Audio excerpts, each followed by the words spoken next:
വെടിനിർത്തൽ നീട്ടുന്നത് പരിഗണനയില്ലെന്ന ട്രംപ്. 2 നിർണായക ദിനങ്ങൾ അടുത്തിരിക്കെ അതിന്റെ ആവശ്യം തന്നെ ഉണ്ടാകില്ലെന്നും വിശദീകരണം. 42,000 നിരായുധരായ പ്രക്ഷോഭകരെ 2 മാസത്തിനുള്ളിൽ കൊന്നൊടുക്കിയ ഭരണകൂടമാണ് ഇറാനിലേതെന്ന് ആരെങ്കിലും ലിയോ മാർപ്പാപ്പയ്ക്ക് ഒന്ന് പറഞ്ഞു കൊടുക്കണമെന്ന് അദ്ദേഹം ആവശ്യപ്പെട്ടു. ഞാനായിരുന്നില്ല US പ്രസിഡന്റ് എങ്കിൽ ലോകം തന്നെ ശിഥിലമായേനെയെന്നും ട്രംപ് പറഞ്ഞു. അതേസമയം ഹോർമുസ് കടലിടുക്കിലെ US ഉപരോധം 2ാം ദിവസത്തിലേക്ക് കടന്നിരിക്കുകയാണ്. ആഗോള ഊർജ്ജ പ്രതിസന്ധിക്ക് കാരണം അമേരിക്കയുടെ പശ്ചിമേഷ്യൻ സൈനിക നടപടികളാണ് എന്ന് തിരിച്ചടിക്കുകയാണ് ചൈന. ചൈനയുടെ ഊർജ്ജ കമ്മി പരിഹരിക്കാൻ എല്ലാ സഹായവും ഉറപ്പാക്കുമെന്ന് റഷ്യയും പറഞ്ഞു. MCA നാസറാണ് വിവരങ്ങൾ നൽകാനുള്ളത്. നാസർ, ആദ്യം ട്രംപിന്റെ വാചകങ്ങളിലേക്ക് നമുക്ക് പോകാം. മാർപ്പാപ്പയെ വീണ്ടും അദ്ദേഹം ഉപദേശിക്കുകയാണ്. അതായത് ഇറാൻ നടത്തിയ ക്രൂര കൊലപാതകങ്ങളാണ് താൻ ഇറാനെതിരെ യുദ്ധം ചെയ്യാനുള്ള കാരണമെന്ന് സ്ഥാപിക്കാനാണ് ട്രംപ് ശ്രമിക്കുന്നത്. വിശദാംശങ്ങൾ.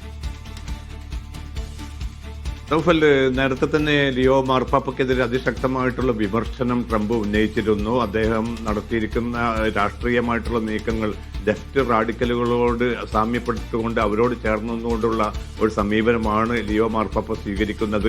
ഇതൊരു നിലയ്ക്കും അംഗീകരിക്കാനാവില്ല. അദ്ദേഹം മതത്തിന്റെ കാര്യങ്ങൾ പറഞ്ഞാൽ മതി, രാഷ്ട്രീയത്തിൽ അദ്ദേഹം ഇടപെടേണ്ടതില്ല. വത്തിക്കാനിലേക്ക് അദ്ദേഹം വന്നതുപോലും തന്നിലേക്കുള്ള ഒരു പാലം എന്ന നിലയ്ക്കാണ് വത്തിക്കാൻ അദ്ദേഹത്തെ തെരഞ്ഞെടുത്തത്.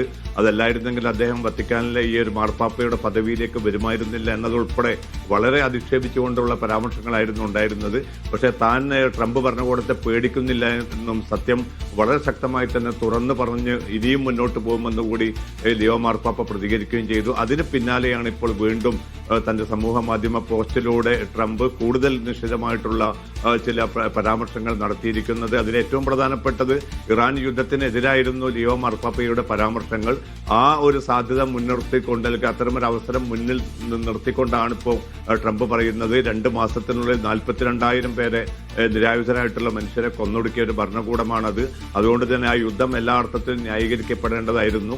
അതുമാത്രമല്ല, ഇറാൻ ഒരു നിലയ്ക്കും ആണവായുധം സ്വന്തമാക്കാൻ താൻ അനുവദിക്കുകയില്ല എന്നും ഈ 2 കാര്യങ്ങളും ഒന്ന് ലിയോ മാർപ്പാപ്പയോട് ആരെങ്കിലും ഒന്ന് പറഞ്ഞു കൊടുക്കണം എന്നാണ് ഏതാണ്ട് പരിഹാസ സ്വരത്തിൽ തന്നെ ട്രംപ് വ്യക്തമാക്കിയിരിക്കുന്നത്. അതിനിടയിൽ യേശുക്രിസ്തുവിന്റെ ഒരു സാമ്യമായിട്ട് താൻ തന്നെ യേശുക്രിസ്തുവിന്റെ ഒരു അവതാരമാണ് എന്ന അർത്ഥത്തിൽ അദ്ദേഹം ഒരു കാരിക്കേച്ചർ സ്വഭാവത്തിലുള്ള ഒരു പ്രതികരണം, ഒരു പോസ്റ്റ് നേരത്തെ തന്റെ സമൂഹ മാധ്യമത്തിൽ പങ്കുവച്ചിരുന്നു. അത് വ്യാപകമായിട്ടുള്ള വിമർശനം ക്ഷണിച്ചു വരുത്തിയ ഒരു സാഹചര്യത്തിൽ ആ പോസ്റ്റ് അടിയന്തരമായിട്ട് അദ്ദേഹം പിൻവലിക്കുന്ന ഒരു സാഹചര്യം ഉണ്ടായി. ഈ കത്തോലിക്ക സഭാ നേതൃത്വം ലോകത്തുടനീളം അതിശക്തമായിട്ടുള്ള വിമർശനമാണ് ട്രംപിനെതിരെ ഉന്നയിച്ചത്. അത്തരമൊരു പശ്ചാത്തലത്തിലാണ് ഇപ്പോൾ വീണ്ടും മാർപ്പാപ്പയ്ക്കെതിരെ ഒരു നിശ്ചിത വിമർശനം. അതോടൊപ്പം തന്നെ ഹോർമുസ് കടലിടുക്കിലെ കാര്യത്തിലേക്ക് കടക്കുകയാണെങ്കിൽ അവിടെ അമേരിക്കയുടെ ഉപരോധം 2ാം ദിവസത്തിലേക്ക് കടന്നിരിക്കുകയാണല്ലോ. ആഗോള ഊർജ്ജ പ്രതിസന്ധിക്ക് കാരണം അമേരിക്കയുടെ പശ്ചിമേഷ്യൻ സൈനിക നടപടികളാണ് എന്ന് ചൈന പറയുകയും ചെയ്തിട്ടുണ്ട്. ചൈനയ്ക്ക് പിന്തുണയുമായി റഷ്യ രംഗത്തെത്തുകയും ചെയ്തിട്ടുണ്ട്. പുതിയൊരു ലോകക്രമത്തിലേക്കുള്ള നാന്ദിയായി ഈ സന്ദർഭത്തെ നമ്മൾ കണക്കാക്കേണ്ടി വരുമോ? തീർച്ചയായിട്ടും. കാരണം ഒരു സമ്പൂർണ്ണമായിട്ടുള്ള ഒരു നാവിക ഉപരോധമായിരുന്നു അമേരിക്ക ആദ്യം ലക്ഷ്യമിട്ടിരുന്നത്. പക്ഷെ അത് പൂർണ്ണമായിട്ടും തകരുന്ന ദൃശ്യങ്ങളാണ് പിന്നിട്ടൊരു 38 മണിക്കൂറിനുള്ളിൽ ലോകം കണ്ടുകൊണ്ടിരിക്കുന്നത്. കാരണം 20-ലേറെ കപ്പലുകളാണ് ഈ ഹോർമുസ് കടലിടുക്കിലൂടെ ഈ പിന്നിട്ട 36-37 മണിക്കൂറിനുള്ളിൽ കടന്നുപോയിരിക്കുന്നത്. അതിൽ അധിക കപ്പലുകളും ചൈനയുടേതാണെന്ന് പ്രത്യേകം തന്നെ ഓർക്കേണ്ടതുണ്ട്. കാരണം ചൈന റഷ്യ ഇറാനിൽ നിന്നും എണ്ണ വാങ്ങുന്നു എന്ന് ആരോപിച്ച് 2 കപ്പലുകൾക്ക് നേരത്തെ തന്നെ അമേരിക്ക ഉപരോധം ഏർപ്പെടുത്തിയിരുന്നു. ആ കപ്പലുകളും ഈ കടന്നുപോയവയുടെ കൂട്ടത്തിൽ ഉൾപ്പെടുന്നുണ്ട്. കാരണം നേരത്തെ തന്നെ ചൈന ഒരു കാര്യം വളരെ ശക്തമായിട്ട് വ്യക്തമാക്കിയിരുന്നു, തങ്ങളുടെ കപ്പലുകൾക്കും തങ്ങളുടെ ഊർജ്ജ വിതരണത്തിനും എതിരായിട്ട് നീങ്ങുകയാണെങ്കിൽ അതിശക്തമായിട്ടുള്ള പ്രതികരണം ഉണ്ടാവുമെന്ന് ചൈനയുടെ പ്രതിരോധ മന്ത്രി തന്നെ മുന്നറിയിപ്പ് നൽകിയിരുന്നു. അത്തരമൊരു പശ്ചാത്തലത്തിൽ ചൈനയുമായിട്ടൊരു തുറന്ന ഏറ്റുമുട്ടലിലേക്ക് കാര്യങ്ങൾ നീങ്ങും എന്ന തിരിച്ചറിവിന്റെ അടിസ്ഥാനത്തിലാണ് ഇപ്പോൾ ചൈനയുടെ എല്ലാ കപ്പലുകൾക്കും സുഗമമായി തന്നെ കടന്നു പോകാനുള്ള അവസരമാണ് ഇപ്പോൾ ഈ ഉപരോധത്തിനിടയിലും അമേരിക്ക ഏർപ്പെടുത്തിയിരിക്കുന്നത്. അതോടൊപ്പം തന്നെ റഷ്യയുടെ കപ്പലുകളും കടന്നുപോയതായിട്ടുള്ള റിപ്പോർട്ടുകൾ പുറത്തു വരുന്നുണ്ട്.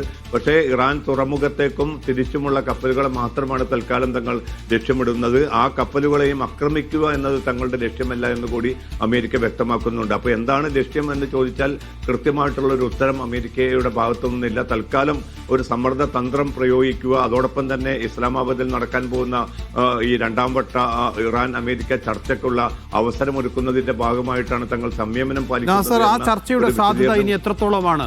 പാകിസ്ഥാനിൽ നടക്കാൻ പോകുന്ന, ഇസ്ലാമാബാദിൽ നടക്കാൻ പോകുന്ന രണ്ടാം ഘട്ട ചർച്ച നടക്കുമെന്ന കാര്യത്തിൽ ഏകദേശം ഉറപ്പായിട്ടുണ്ടോ?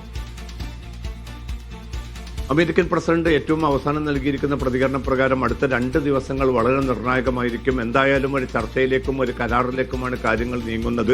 അതുകൊണ്ട് തന്നെ ഈ മാസം 22 വരെ നേരത്തെ തീരുമാനിച്ചിരിക്കുന്ന വെടിനിർത്തൽ ഇനി നീട്ടേണ്ട ഒരു ആവശ്യം വരികയില്ല. കാരണം ഈ കരാർ വരുന്നതോടുകൂടി ഈ യുദ്ധം തന്നെ അവസാനിക്കാൻ പോവുകയാണ്. യുദ്ധം അവസാനിക്കാൻ പോകുന്നതിന്റെ കൃത്യമായിട്ടുള്ള ഒരു അവസ്ഥയിലാണ് ഉള്ളത് എന്ന് കൂടി ഇപ്പോൾ ട്രംപ് അല്പം മുമ്പ് പ്രതികരിച്ചിട്ടുണ്ട്. പക്ഷേ ഔദ്യോഗികമായി ഈ വെടിനിർത്തൽ ചർച്ചകൾ ഏത് സമയത്താണ് എവിടെ വെച്ചാണ് നടക്കുക എന്ന കാര്യത്തിൽ ഒരു വ്യക്തതയില്ല. ഇന്നലെ രാത്രി ട്രംപ് നടത്തിയ പ്രതികരണം പ്രകാരം ഇസ്ലാമാബാദിൽ തന്നെ ഈ ചർച്ച നടക്കേണ്ടതുണ്ട്. കാരണം നേരത്തെ നടന്ന ചർച്ച അവിടെയാണ് പരാജയപ്പെട്ടത്. ഇനി തുടർന്നുള്ള വലിയ സാധ്യതകളാണുള്ളത്. ഇന്നിപ്പോൾ ഏറ്റവും അവസാനവും ട്രംപ് നടത്തുന്നത് പ്രതികരണ പ്രകാരം ആ ചർച്ച നടക്കാൻ പോകുന്നു, കരാറിലേക്ക് കാര്യങ്ങൾ വരാൻ പോകുന്നു, യുദ്ധം അവസാനിക്കാൻ പോകുന്നു എന്ന വലിയ ഒരു ശുഭപ്രതീക്ഷയാണ് ട്രംപ് പങ്കുവെക്കുന്നത്. പക്ഷേ ഇറാന്റെ ഭാഗത്തു നിന്നോ പാകിസ്ഥാൻ ഉൾപ്പെടെയുള്ള മധ്യസ്ഥ രാജ്യങ്ങളുടെ ഭാഗത്തു നിന്നോ ഔദ്യോഗികമായിട്ടുള്ള ഒരു സ്ഥിരീകരണമോ വിശദീകരണമോ ഇനിയും വന്നിട്ടില്ല. സ്ഥിരീകരണം വന്നിട്ടില്ല. പക്ഷേ ഇസ്ലാമാബാദിൽ ചർച്ച നടക്കും എന്നുള്ള രീതിയിൽ തന്നെയാണ് കാര്യങ്ങളുടെ പോക്ക്. MC നാസറാണ് വിശദമായ വിവരങ്ങൾ നൽകിയത്.